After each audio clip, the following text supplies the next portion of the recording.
Cody Rhodes comes out and he says that he gets a very big reaction and notes that he will be taking on Roman Reigns at WrestleMania. And for a long time, I couldn't even say that.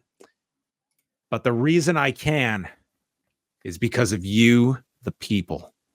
I'm like, now, wait a minute. You absolutely could have said that. You could have said that in Birmingham, Alabama when you came out there. But instead, you decided to seek counsel from The Rock.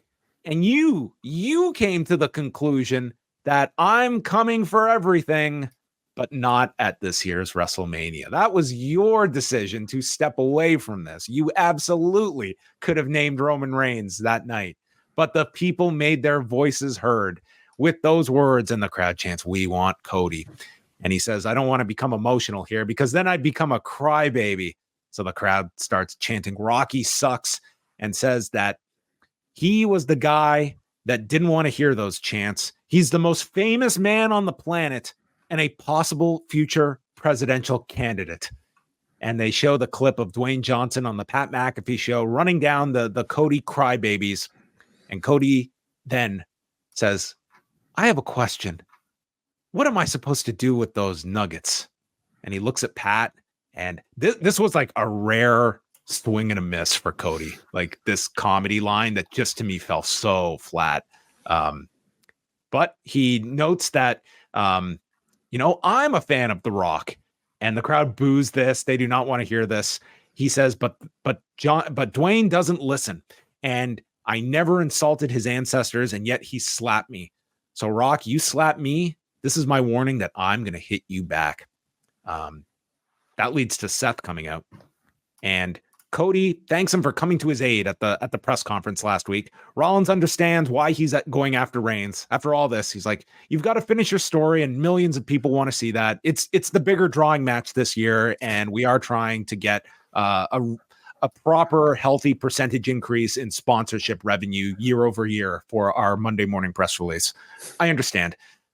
Rollins says, "But now you need to finish your story for yourself, for your dad, for me, and for all of these people, because if not, the landscape after WrestleMania is very dark. Reigns will get more power, more leverage. He'll show up even less. He's going to get a more advantageous contract with less dates. But Cody, what is your plan? Because last year you got screwed and the deck is now stacked against you. The bar has been raised, and now it's a two-headed beast because now you're dealing with The Rock in addition. But you don't have to fight this battle alone against those arrogant, entitled pricks who throw their weight around. I'm sick of it." He says, "I'm partially responsible for the man that Roman Reigns has become. I taught him everything I knew, and now he's a monster, and that monster needs to be dealt with. And when it comes to fighting Roman Reigns, there is only one man uniquely qualified to be your shield." And Cody says, "I know him very well. John, you." And Seth, music plays to end the segment. And Michael Cole, our man that always has a great tagline to end every segment, says, "At WrestleMania, could it be an American dream or an American nightmare scenario?" Rolls off the tongue. So this seems to be our setup, most likely, for our tag bout on night number one. I mean, and if it wasn't obvious enough just from the videos, trailer they put out, the trailers they're putting these four, I should say, on opposite sides. Or they could change them as long as it's these four and no one gets hurt. They can mix and match. We can do whatever we want with these four. Can they mix and change? But it's got to be these four in some form or fashion. Can they really mix and match? They're standing on the same sides. No, with AI, you could do anything. You're right. Yeah. So this was Seth, what an understanding guy. Well, this was going to be, I think, a really interesting. I was waiting for this a first appearance after the press conference from both Seth Rollins and from Cody Rhodes, because I think the both of them had a lot to answer for.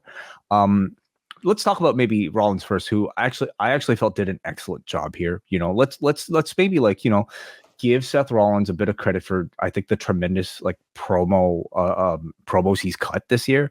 Let's just even think back to like the CM Punk feud and what he was initially trying to build. He had some great moments with CM Punk and more than held his own against some of the best, promo guys in the entire industry. And you can see he has shelved like and he's like, and that was only, we're talking about like a couple of months ago that he was still heavy into that. And this is such a more effective, serious version. And yeah, he was great here. And he's in a very tough spot where he's right at the edge of being an afterthought in of these four, and having the title. We are literally saying the quiet part out loud, that this is like the loser belt, the title no one cares about. And they're booking it as such, that this is not the belt Cody has any interest in and is going for the main belt. And Seth has to be the one to, I understand. So what we're ultimately talking about here is, this is a Seth Rollins who has basically had his plans changed twice now. Okay. The man was supposed to face CM Punk, and I don't care what you believe, he was supposed to face Cody Rhodes until the audience change those plans. So now how is Seth supposed to answer for basically failing to convince Cody Rhodes that to see his championship as worthy enough? And I thought they gave him a wonderful little promo to basically graciously accept defeat. I understand you need to finish your story. He's basically just telling the truth of what the audience wants, and how can anybody criticize Seth Rollins for that? Beyond that, I felt like they found a way for Seth Rollins to maybe kind of encapsulate like his greater sort of like concerns about Roman Reigns and his championship by saying, Cody, if you beat Roman, you can actually turn his championship into another workhorse championship, which is seemingly Rollins' entire sort of motivation for, making this World Heavyweight Championship such a prized possession anyway. So Rollins is essentially saying, even though you're not facing me, you can win for us by beating Roman, which I think was a wonderful way to position him. Cody, I was less impressed with for what they gave him, because I think, at least you and I think a lot of other people have just kind of moved on without expecting an explanation.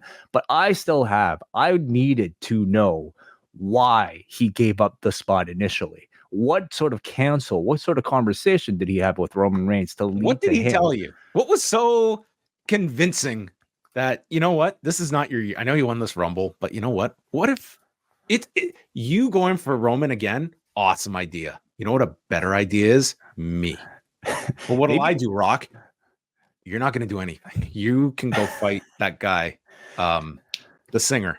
Maybe they've got like a hell of a GTV, hidden camera footage of like these two having their meeting, and that'll explain all at some point.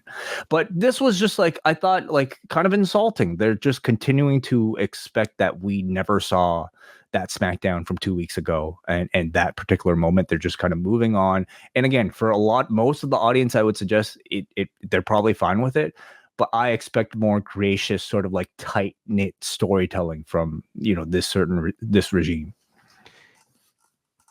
I think overall that like Seth's setup here was fine. I think people take it for what it is. You're making the best of this situation that you have, but like just like some basic questions that bring about this is, okay, Seth has this disdain for Roman and this lax schedule he has, and putting this belt on ice. That was the sole reason for the creation of this championship that he has created, that he has cultivated, that he has brought up to be this championship. And after 200 and some odd days as your champion here, 261, they actually listed 261, they mentioned. Yeah. Cody was not interested in this belt. Like, what is the purpose of this belt when you're stating, Cody, go win that belt? And then we have a redundant belt in mind by you winning the big title. Then we have two workhorse titles, and thus we don't need both of these. Like, you're pretty much outlining this title is pointless once we have that other one back in rotation. Well, it's good to have two workhorse championships, isn't it? Not for Cody. Like, here's the workhorse title. It's right here. This is the big thing we want. Cody doesn't want that title. Well, okay, I think it would have helped to have Cody at least like talk a bit about the World Heavyweight Championship and why it should be so prized, just to maybe, fix some of the damage that they might have that Roman might have delivered, like to hear from the guy who refused the championship, why it's still a worthy championship for anybody else to go after might have maybe alleviated some of the, second place feelings that are now attached to that belt. Well, the fact is they were super into Cody here, and I think they like the direction that this is going. All I wanted from Seth was to say, I just want you to know, Cody, that by you picking Roman Reigns, based on these qualifying matches, I might be defending this title against The Miz at WrestleMania. I might be defending this belt against Dominic at WrestleMania. There's a chance of that happening as of this recording. Mm-hmm.